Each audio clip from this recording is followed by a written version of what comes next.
by taking these two kind of ways of learning and just applying them wherever you see them fit.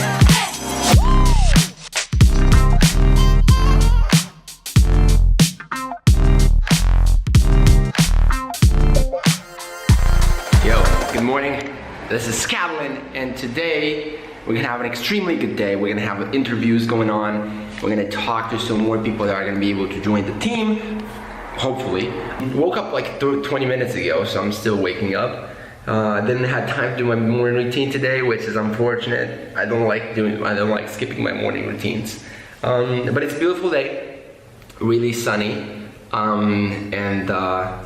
yeah, I'm just excited. Like things are cranking up as they should, and it's just nice to see things happen, you know. When you've been working so hard, it's just like the way when you see it happening, it's just so normal, but at the same time you're like, yes, you know. So anyways, let's jump to the meeting.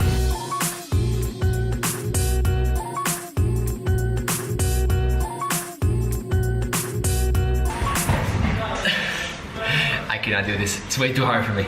Anyways, so at the office right now, as you can see, that's the beautiful wall right there. This is the beautiful fake weeds on the wall. And what's going on at the moment? Well, I just had a lot of interviews today. It was pretty fun. What I'm kind of thinking right now, especially that I'm doing these interviews and doing these many things, I'm just fascinated by the fact of not choosing people the way I am, but the way I want them to be.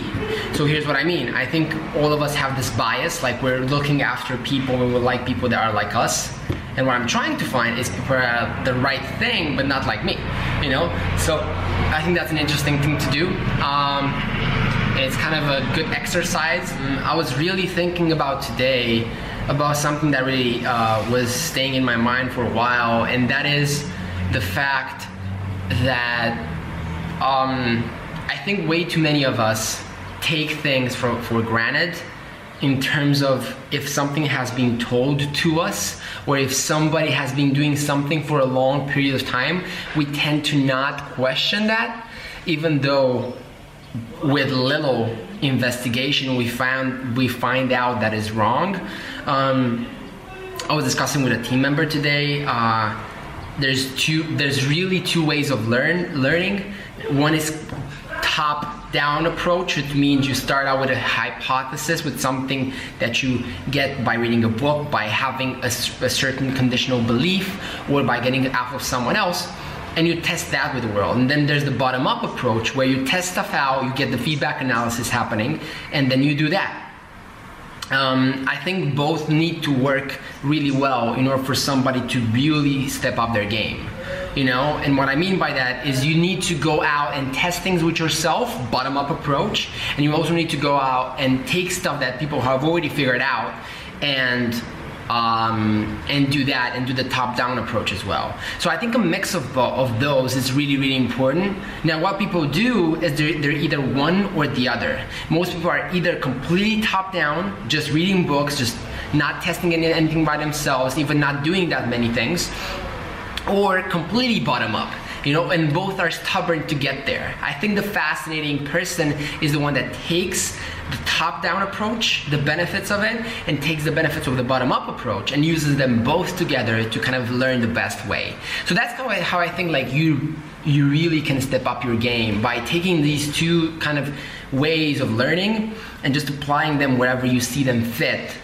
But you gotta analyze your situations and see where things feel fit in the first place, you know? Like don't just scroll down on life. Don't just scroll on your life, you know, just like analyze it. Look at your ads, right? Meaning your life events, and analyze them and see how you could do them better and what would you do to make them better, and so on and so forth. It's fascinating for me to kind of apply this as well. I'm still applying this in my own life, you know. It's something that I do a lot because I kind of have to, and it's taking both approaches whenever they are most fit, and not feeling stubborn about one or the other. So anyways, that's kind of what I'm doing. I'm gonna get back to work right now. This is about 6:30 p.m. or something, and a lot of people I went home to their beautiful homes, and I'm gonna crank some work for another 2 hours, then have a Skype call with a client. Just as a quick thing, I know probably in the last couple of days I've been not really doing the vlogs that well as I've used to, because there's so many things happening, but we're putting some more structure behind it. We're gonna create some more quality content and create more things that are valuable. Again, quality is subjective, like there's a lot of things, but we're gonna create much more depth in the content that we're creating and put a lot more thought behind it in the future, which I think is interesting and is gonna come because now we're growing our team and there's all this stuff happening. So that's about it for today. I'm really eager to go to sleep for a bit because I haven't really been sleeping that much for the last couple of days. So that's something I want to do. And yeah, entrepreneurs sleep, it's a thing. So don't say that, okay? Don't think like, oh, there's this like notion that entrepreneurs just don't sleep. It's true. Just true. Anyways, that's it. Hope you're doing extraordinarily well. Love you with all my heart. Thank you for watching these vlogs. Let me know if you have any questions. Like always, drop them in the comments, and I'll make sure to answer them. You know, and if I don't answer them, just message me on Insta, or message me on Facebook, or message me on. That's it.